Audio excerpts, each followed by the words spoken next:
विवान और आशु गर्मियों की छुट्टियों में गांव घूमने जाते हैं। वहां जंगल के अंदर उन्हें एक पुरानी सरकारी लैब दिखती है, जेटेक रिसर्च फैसिलिटी, जो 20 साल से बंद पड़ी है। गांव वाले कहते हैं कि वहां भूत है जो रात में रोशनी की लकीरें छोड़ता है और अंदर से चीखें आती हैं। पर विवान बोलता है, जहाँ डर है वहीं तो रहस्य है। वो दोनों लैब में घुसते हैं और पाते हैं एक बड़ा कंप्यूटर सिस्टम जिसके अंदर है एक एआई डिवाइस, ZYRA। जैसे ही विवान ZYRA को ऑन करता है, मशीन बोलती है, welcome, you have reactivated project Z, prepare for consequences. अचानक लैब में तेज आवाज होती है, एक पुराना पोर्टल खुलता है और जमीन कांपने लगती है। मैं जायरा हूं, एक संवेदनशील कृत्रिम बुद्धिमत्ता, एआई। इस लैब और इसके रचयिता प्रोफेसर अर्णव की आखिरी बची चेतना को सुरक्षित रखने वाली प्रणाली। तो यह लैब क्यों बंद हुई थी?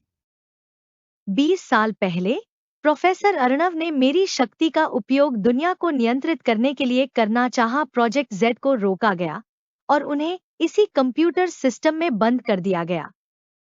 अब उन्हें बाहर निकालने के लिए इंसानियत की परीक्षा देनी होगी।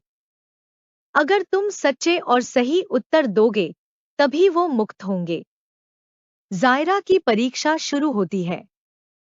मेरा पहला सवाल है कि अगर एआई को इंसानों से ज्यादा ताकत मिल जाए, तो क्या उसे चलाना इंसानों के हाथ में रहना चाहिए? हाँ, क्योंकि तकनीक एक औजार है, अच्छा या बुरा उपयोग इंसान पर निर्भर करता है। बहुत अच्छे। मेरा दूसरा सवाल, अगर किसी को उसके पुराने पापों के लिए एक मौका मिले, तो क्या वह दोबारा भरोसे के लायक हो सकता है? आशु बोलता है, हाँ, अगर उसमें पछतावा हो और वो सुधारना चाहे, तो हर किसी को दूसरा मौका मिलना चाहिए। बहुत अच्छे। मेरा तीसरा सवाल, प्रोजेक्ट जेड को दोबारा चालू करने का एक ही कारण बताओ जो उसे पहले से बेहतर और मानवता के हित में बनाए। विवान बोलता है, प्रोजेक्ट जेड को शिक्षा, चिकित्सा और विज्ञान के लिए इस्तेमाल किया जा सकता है, ताकि प्रोफेसर की गलती से कुछ अच्छा निकले। सभी उत्तर सही निकलते हैं। जायरा बोलती है, तुम दोनों ने सच्चाई और अच्छाई को चुना। प्रोफेसर अर्नव को पुनः सक्रिय किया जा रहा है। चेतना ट्रांसफर प्रारंभ।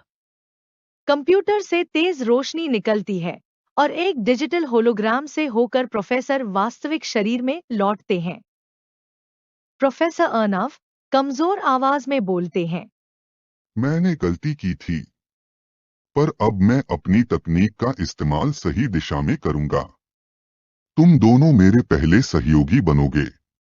अब हम जायरा, ZYRA की मदद से शिक्षा, स्वास्थ्य और पर्यावरण के लिए कुछ ऐसा बनाएंगे जो पूरी दुनिया की मदद कर सके।